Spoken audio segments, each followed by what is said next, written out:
Alkitab sudah menghantar kita pada penegasan soal berpegang pada tradisi. Sekarang di mana? Maka kita perlu di sini para penafsir pertama kitab suci. Yakni siapa mereka? Yang meneruskan suksesi para rasul, yang kita sebut sebagai bapak-bapak apostolik, yang sebagian tulisan mereka sudah ditunjukkan oleh Bung Gea. Maka saya tidak lagi mau mengulang itu, jadi saya akan menampilkan salah satu tulisan Bapak Gereja.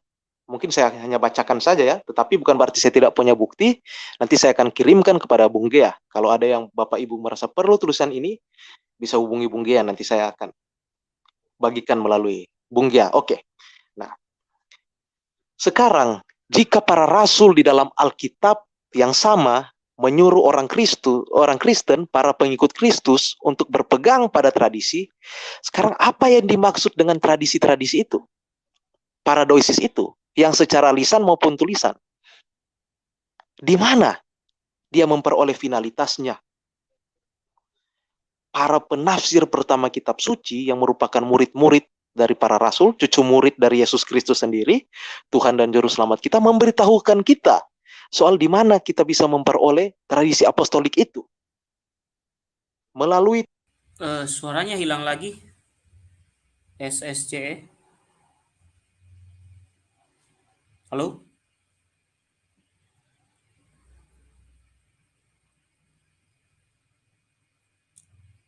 Halo? Hilang suaranya ya? Ya. Oke, mungkin di daerah saudara kita SSC ini. Ya, lanjut. Sudah terdengar. Wah, saya mohon maaf ya jika sinyal saya ini sering skismatik atau ini bisa, Bung? Halo? Ya. Halo? Ya, langsung lanjut. Beritahu saya sudah, Bung ya. Sudah. Kalau oke. Puji Tuhan, semoga sinyal saya bisa konstan ya ini. Oke. Nah, sekarang karena kita sudah mengetahui justru Alkitab menyuruh kita berpegang pada tradisi, sekarang di mana kita bisa peroleh tradisi itu secara utuh? Ternyata tradisi tidak membiarkan para pengikut Kristus itu kebingungan untuk memperoleh tradisi yang utuh itu. Yang dimaksudkan Rasul Paulus sebagai paradoksis secara lisan dan tulisan. Kita akan melihat itu dalam tulisannya para penerus para rasul, Bapak Apostolik. Khususnya yang saya mau angkat di sini, salah satu bukti penegasan kuat soal itu, yakni tulisan dari Santo Ireneus, Bapak Apostolik. Yang mungkin sudah beberapa kali saya sampaikan ya, tapi karena ini masih relevan topiknya, jadi saya akan angkat lagi. Yakni Santo Ireneus di dalam bukunya Adversus Heresus, atau melawan para bidah.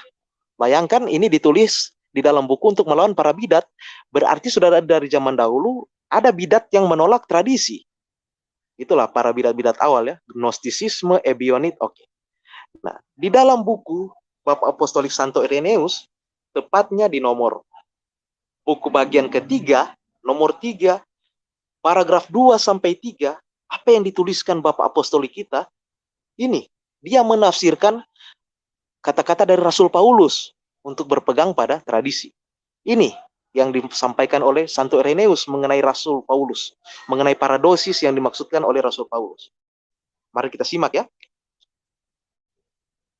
Tradisi yang diperoleh dari para rasul, dari gereja yang paling besar, paling tua, dan paling dikenal secara universal, didirikan di Roma oleh 2 rasul termulia, Petrus dan Paulus, yang diturunkan kepada zaman kita dengan suksesi para uskup. Oke, ini bagian pentingnya Bapak Ibu. Sebab adalah hal yang terpenting bahwa setiap gereja, sekali lagi, adalah hal yang terpenting bahwa setiap gereja harus... Ya, hilang lagi suaranya, SSC. Oh ya, oke. Tadi sampai di bagian mana? Ya. Apa namanya? Mungkin diulang tadi bagian apa ya tadi? Oh ya, siap. Oke. Ya. Oke. Nah, ya. Jadi di mana kita akan memperoleh tradisi? Ya. Bisa ya? Dari situ. Bisa. Ya, siap. Oke. Nah. Jadi paradosis yang dimaksudkan oleh Rasul Paulus ternyata sifatnya tidak abstrak, tidak imajinatif, tidak utopi. seperti ideologi. Dia punya bentuk konkretnya dan punya finalitasnya. Ya, karena ayat-ayat Alkitab itu harus punya nubuatan penggenapannya. Nah, berarti termasuk juga suruhan Rasul Paulus untuk berpegang pada tradisi. Dan ini bentuk final, bentuk utuh dari tradisi itu. Menurut para penafsir kitab suci secara pertama, Bapak Apostolik Santo Irenaeus yang tadi ya. Ini kata-kata beliau. Tradisi yang diperoleh dari para rasul, dari gereja yang paling besar, paling tua, dan paling dikenal secara universal, didirikan di Roma oleh dua rasul.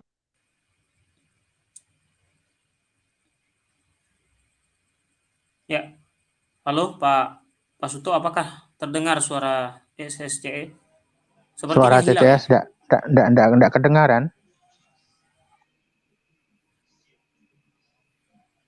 Iya, halo. Halo, enggak Ya. kedengaran suara. Waduh, sayang Ini sekali ya.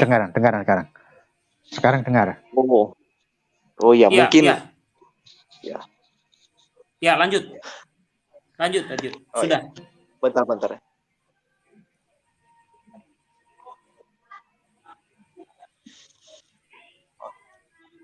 Mungkin untuk mengantisipasi jika sinyal gangguan lagi, saya kirimkan saya tulisan ini ya, tulisan dari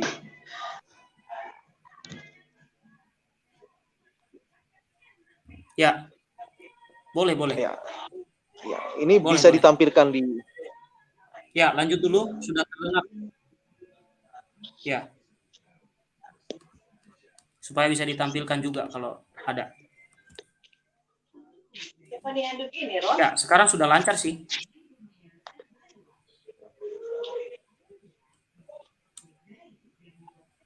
Oke, bisa ini, Bung?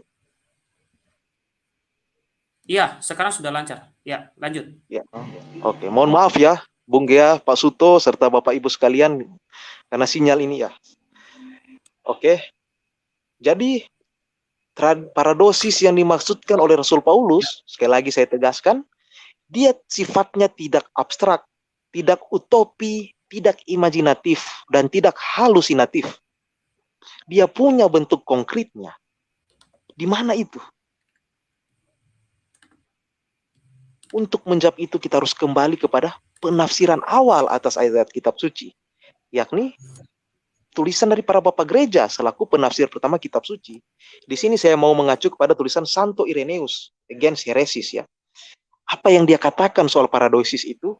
Begini, tradisi yang diperoleh dari para rasul dari gereja yang paling besar, paling tua, dan paling dikenal secara universal didirikan di Roma oleh dua rasul termulia Petrus dan Paulus yang diturunkan kepada zaman kita dengan suksesi para uskup. Sebab adalah hal yang terpenting bahwa setiap gereja harus setuju dengan gereja ini, yakni gereja Roma, karena otoritasnya yang mengatasi semua, yaitu semua umat beriman dimanapun, sebagaimana tradisi telah diteruskan terus oleh orang-orang tersebut yang ada di mana-mana. Jadi, apa yang mau dikatakan di sini, Bung? Bahwa pertama, sola scriptura yang dijadikan pegangan oleh orang-orang yang menilai tradisi itu buatan manusia tidak sama sekali nah ini dia. Sama sekali tidak pernah diajarkan oleh kitab suci. Justru kitab suci melalui mulut suci Rasul Paulus menyuruh kita orang Kristen untuk berpegang pada yang namanya paradoisis, tradisi. Dan kedua, ternyata tradisi itu finalnya di otoritas gereja Roma. Yang mana otoritas gereja Roma itu yang disebutkan atau yang dijelaskan terakhir oleh Bung Gea, itulah yang kita kenal sebagai magisterium.